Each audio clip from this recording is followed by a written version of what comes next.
1990 के दशक का शुरुआती समय चल रहा था। देश की राजनीति में ये मंडल कमंडल का दौर था और इसके साथ ही साथ यूपी के कानपुर देहात में ये बंजर पड़ी हुई जमीन को कब्जाने का भी दौर था।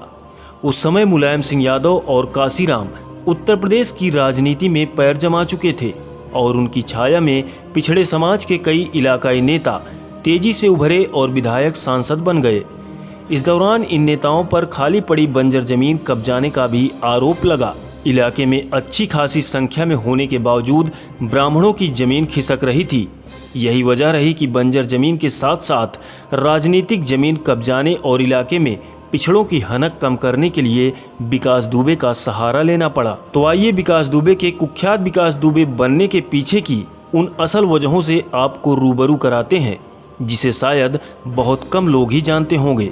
कानपुर देहात के चौबेपुर इलाके का बिकरू गांव, जहां गांव का एक लड़का अपने साथियों के साथ मिलकर पड़ोस के गांव दिब्बा निवादा के कुछ लोगों के साथ मारपीट करता है। लड़का ब्राह्मण समुदाय से था तो वह दूसरे पक्ष के लोग पिछड़े वर्ग से। जिसके बाद इस मारपीट की घटना ने उस लड़के को इलाके का जाना पहचाना नाम बना दिया। जुलाई 2020 में बिकरू गांव में 8 पुलिस वालों की हत्या के बाद एनकाउंटर में मारे गए कुख्यात अपराधी विकास दुबे की कहानी यहीं से शुरू होती है। ये राजनीति का दौर था जिसमें पिछड़ों की राजनीति तेजी से बढ़ रही थी।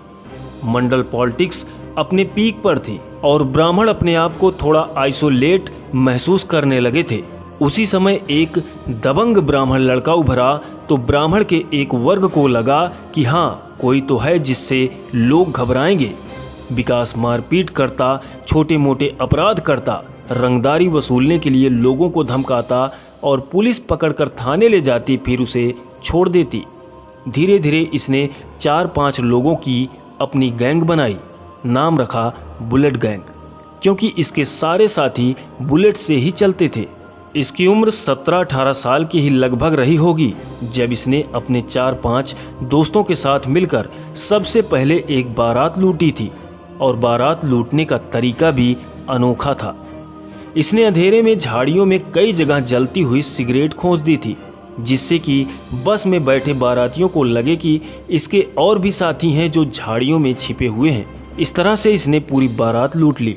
जिसके बाद 1990 में ही बिकरू गांव के झुन्ना बाबा नामक शख्स का कत्ल हो जाता है और इस कत्ल में नाम आता है विकास दुबे का। मामले में रिपोर्ट भी दर्ज की जाती है, लेकिन बाद में इस रिपोर्ट को वापस ले लिया जाता है। यहीं से विकास दुबे चौबेपुर विधानसभा से चुनाव लड़ने वाले हरकिशन श्रीवास्तव का हाथ थाम लेता है और हरकिशन के संरक्षण में वसूली और जमीन पर कब्जे के काम को अंजाम देना शुरू कर देता है। विकास दुबे कानपुर देहात के जिस इलाके का रहने वाला था, वहाँ ब्राह्मण भी हैं और बैकवर्ड भी हैं। ब्राह्मण चेहरे के तौर पर कई दलों के नेता इसे संरक्षण देते रहे। अलग अलग दलों के अलग अलग नेताओं ने इसे काफी समय तक यूज किया। वो जो दौर था उसमें क्या था कि लोग क्राइम में आते और काफी प्राउड भी फील करते थे। इनमें रंगबाजी होती थी कि पहचानो हमको, हम माफिया हैं। उस समय में पूर्वांचल से लेकर पूरे यूपी में कई ऐसे लड़के निकले थे जो आगे विधायक सांसद बन गए। विकास दुबे ने राजनीति में एक्सपेरिमेंट तो किया, लेकिन खुद पॉलिटिशियन नहीं बन पाया। अपना लोकल लेवल पर रंगबाजी करते हुए जमीनों पर कब्जा और वसूली का काम करता रहा। फिर वर्ष 1996 में हरकिशन श्रीवास्तव बसपा से विधानसभा का चुनाव लड़े। सामने थे बीजेपी के संतोष शुक्ला।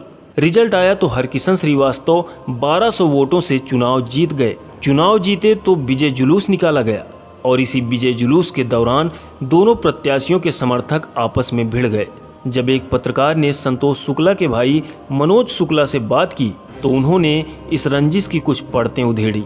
उन्होंने बताया कि संतोष शुक्ला और विकास दुबे की सीधी लड़ाई तो नहीं थी, लेकिन जब 1996 में संतोष शुक्ला जिला अध्यक्ष हुआ करते थे, तब लल्लन वाजपेयी को उन्होंने ही शिवली नगर पंचायत अध्यक्ष चुनाव का बीजेपी से टिकट दिया था। जिसके बाद चुनाव हुआ और लल्लन वाजपेयी चेयरमैन हो गए। लल्लन वाजपेयी नेता हुए तो उनकी सह पर इलाके में उगाही शुरू हो गई। इसी उगाही को लेकर लल्लन वाजपेयी और विकास दुबे में विवाद शुरू हो गया। कई बार मारपीट भी हुई और यहीं से विवाद बढ़ता चला गया।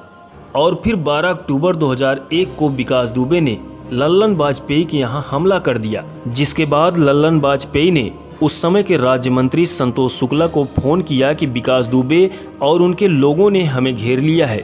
और फिर संतोष शुक्ला फोर्स को लेने शिवली थाने पहुंच जाते हैं और वहीं विकास दुबे भी अपने गैंग के अन्य लोगों के साथ पहुंच जाता है, जिसके बाद थाने के अंदर ही दोनों के बीच बहस शुरू हो जाती है। और ये बहस इतनी बढ़ जाती है कि विकास दुबे थाने के अंदर ही संतोष शुक्ला की गोली मारकर हत्या कर देता है। थाने में हुई इस हत्या के दौरान सारे पुलिस वाले भी मौजूद थे, लेकिन विकास दुबे को गिरफ्तार नहीं किया गया।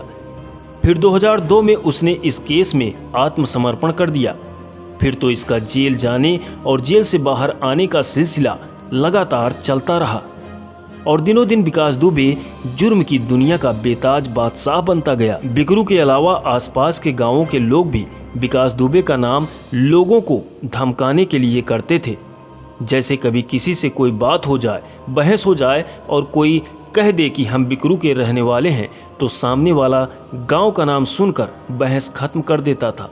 विकास दुबे की कहानी पुलिस, पॉलिटिक्स और अपराध के गठजोड़ की कहानी है। 3 दशक तक लगातार अपराध जगत में सक्रिय रहने के बावजूद उसे पुलिस और नेताओं का संरक्षण मिलता रहा। 60 मुकदमे होने के बावजूद वो खुला घूमता रहा। पकड़ा भी जाता तो बाहर आ जाता। यही वजह रही कि 2-3 जुलाई की रात 3 थानों की फोर्स पर ताबड़तोड़ गोलियां बरसाने में उसे एक बार भी डर नहीं लगा।